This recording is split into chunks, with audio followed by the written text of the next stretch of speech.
Well, I felt it was a game of about four different halves. It seemed like early on, I thought when Urban hit that first shot, which probably was the best defensive play we made, you kind of look at it and say, "Oh, geez," you know.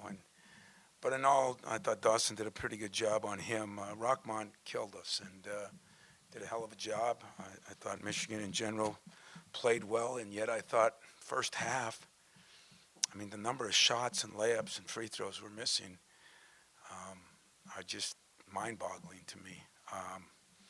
And including down the stretch, you know, we need one stop and we have a defensive mistake and we still have our best free throw shooter at the line, and our strength of our team is our rebounding. We don't come up with a rebound on three tips. You know, you got to give Bielefeld credit on that.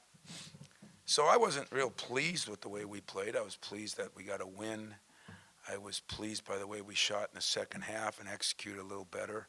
It seemed like the first half we were turning it over, and I mean, we turned one over. They threw it to me. And although I think I could have maybe hit a shot or a free throw better than we did, so maybe that was a good move on our part. But the turnovers, you know, they only ended up 12, but they were just some in the beginning of the game, and the missed free throws and the missed layups. And all of a sudden we're down 6 or 8, and then we bounce back and we start, you know, doing a better and better job. I mean, they shot 40% the first half, but I thought we had to make some tough shots. And second half, we shot better, but our defense didn't play better. So all in all, it was a win. I think it's a good week to have off. I don't know if we adjusted very well to the week we just came off of, but we need to shore up some things, and yet we're 6-3, tied for second in the league. That ain't all bad, and somehow by tonight, when I'm watching somebody win the Super Bowl, I'll feel a little better than I do now. So questions? Coach, Schilling fouls out, pivotal moment. Costello comes in, dominates the overtime. How was he able to do it? I think because he relaxed the other 40 minutes. That's a cut, isn't it? I shouldn't say that. But, you know, Matt struggled. I mean, he struggled on ball screens and then yet made some unbelievable plays down the stretch. The block shots, the block on Irvin, you know, a guy that can go around him, the block on the layup. You know, that's what's kind of frustrating about this team right now. We just haven't put it all together. We can't get guys putting it together. When Trice is playing well, Valentine is when Valentine's playing well, and Dawson has been our most consistent player, but it was a big difference for most of that game. When Gavin was in there, he did a better job on the ball screens, and yet, as you say, here Matt bounces back, hits his free throws, makes some big plays, dominates that. I'd like to see that more often, so hopefully we will. Now, as much of a struggle as it was at times, this was a group that found a way to close it out. And you've talked about guys in different roles this year and wanting to be the man and at times having to be that. What do you get out of that? And what did you see from those guys when it's 61-61, when it's 61-56? Well, both Trice, who quit taking those fall-away shots, he got in the paint a little bit, and that was one. And we really went to Valentine down the stretch.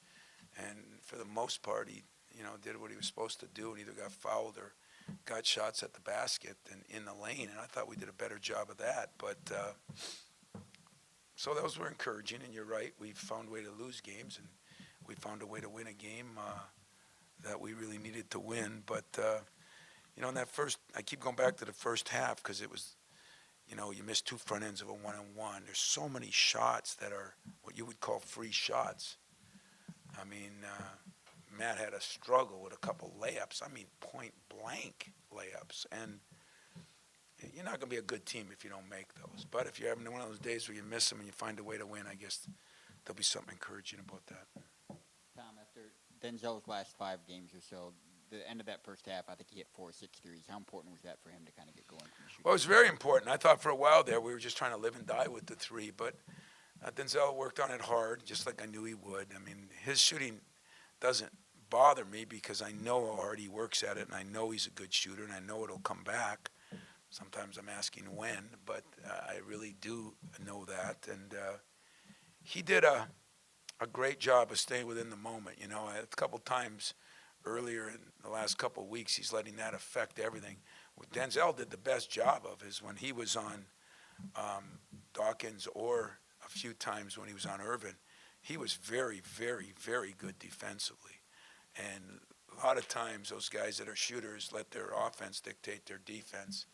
And I thought Zell worked through that, and that was encouraging for sure. And him making shots, I mean, they were good shots. Him making them is what he's supposed to do, to be honest with you. Tom, I just got back up here.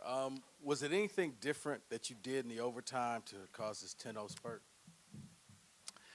You know, I thought we just guarded the ball screens a little better. I thought BJ got a little tired there in that one stretch. We didn't sub him at all, and that's not what we normally do with BJ, but he has been, you know, I thought he was so valuable out there, and nobody was subbing a lot. So, I don't know. I thought we executed a little better. We got Trice into the paint instead of the fall-away shots. BJ in there instead of the fall-away shots, you know. I thought we took some bad shots, too. They weren't bad shots that you'd say that was an awful shot. There were a few of those, but not that many. But not the shot for that guy and how he's playing, you know. And so I thought we took better shot selection. I think our defense got a little better. We got our break going again a little bit. When we ran, we were better. I don't know. They played good, though. They played good, too. So. Tom, it sounds like you have maybe a little mixed emotions about how your team is playing right now or played today. What do you like best about how your team is playing right now? Bob, I personally, I don't have mixed emotions. My emotions are I don't think we played very good, and so there's no mixing in that because I think we're better than we're playing. Okay, now we played very well at Rutgers. I thought before that I did not think we played very, very well, and a lot of it reverts back to our shooting, and. You know, we've been pretty good defensively other than the second half, the first 10 minutes. And I thought Michigan did a good job. They drove the ball on us, and we didn't handle that very well. But we got to get better if we're going to be a team that has a chance to do something at the end of the year. And I say if you ever had a week off that is needed, you know, after last week was a confusing week too. You know, we wanted to work a little bit on Michigan on Tuesday or Wednesday when we knew we were not going to get much prep time. They're a harder team to prepare for because they zone some. They won 3-1. They run a different offense than most teams. So, you know, that probably hurt us a little bit, but it is what it is. And we had our chances. We just didn't capitalize. Tom, you've long talked about Dawson's ceiling being maybe even higher than he thinks. This is kind of a game where he rose to the occasion when you needed him most, and you need more of that out of him, don't you? Well, he's been pretty steady. To be honest with you, the last 5, 6, 7 games, I mean, he's playing as consistent. Today, he got a little bit tired and lost his man a couple times at the end, but I'm pretty pleased with the way Dawson has played. I mean, I never thought I'd see the day when he could play. I don't know how many minutes he played, 41 minutes in a game. And he ran pretty good. He got out in the break pretty good. He rebounded pretty good. When he takes the shots that he works on, he's very good. So, yeah, we need more of that. But he's been as consistent as anybody I've had in the last 6, 7 games. You know, we still got to get Trav and Zell to be consistent at the same time. And then with Gavin and Matt, you got a little offense at one, better defense with the other. With Brennan and, you know, JB, we got to get him back in there now. He's healthier. One's better defensively, one's better offensively. I got to mix those guys together somehow so that you get a little bit of both. And what's the emotional outcome here? I mean, is this a potential launching pad because of how you guys came out? Was it something that really could have derailed things had you lost this game? You know, I don't know. I mean, I'm so confused by the way this league and this year and this country has gone as far as big wins, little wins. I mean, I don't think it's Michigan State just. I don't think it's just in the Big Ten. I don't know what derails guys. You know, they've got to learn that these little things matter more, and we're not doing as good a job of getting that through. You know, I said all along, I love my team. I love the guys. But when a couple guys make the errors that we made on a switch today, I had to inform him that there were many players in the crowd that in front of 15,000 people would have grabbed somebody and made sure that he knew.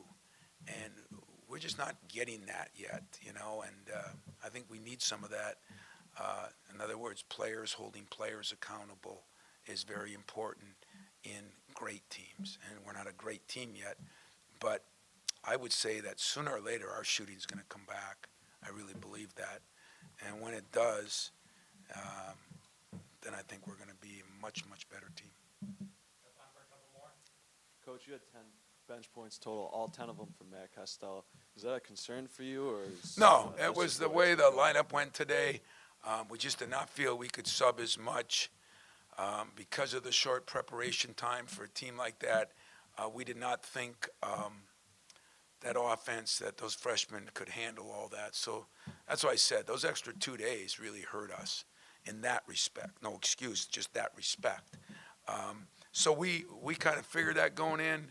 After the first 5-6 minutes, when we subbed a couple times, we knew that won't happen very often.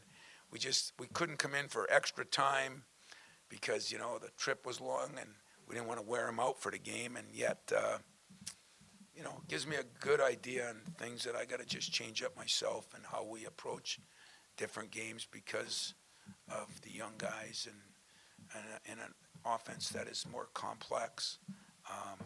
And yet, I don't know what they shot, 43 and 30. I mean, they rely on the three a lot, and we did a pretty good job on that.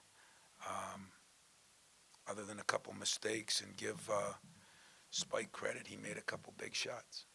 Coach Travis, 9 assists, but is shooting from 3, 1 of 6. We've heard rib, shoulder, some maladies affecting him. How severe is that, and how will it affect him going forward? Well, he definitely was severe enough that we held him out a little bit. I mean, he got whacked in that game if you saw it. But it wasn't the shoulder, which it looked like it was the ribs. But the ribs created an issue for him. He's wearing the brace and all that. I don't know. As I said to John before the game, you ever see anything like this with all these injuries and for everybody? And it's, I don't know, either guys are stronger that are hitting them or guys are weaker that are getting hit. But one of the two is happening. Hey, Tom, just curious, at the end of regulation, did you want a timeout at the end there? No, but I should have. So if anybody ever questions me, which some do, and why I call timeouts at the end, you saw a good reason why. Okay, so I get called that a lot. Why does he always call timeout? You're damn right.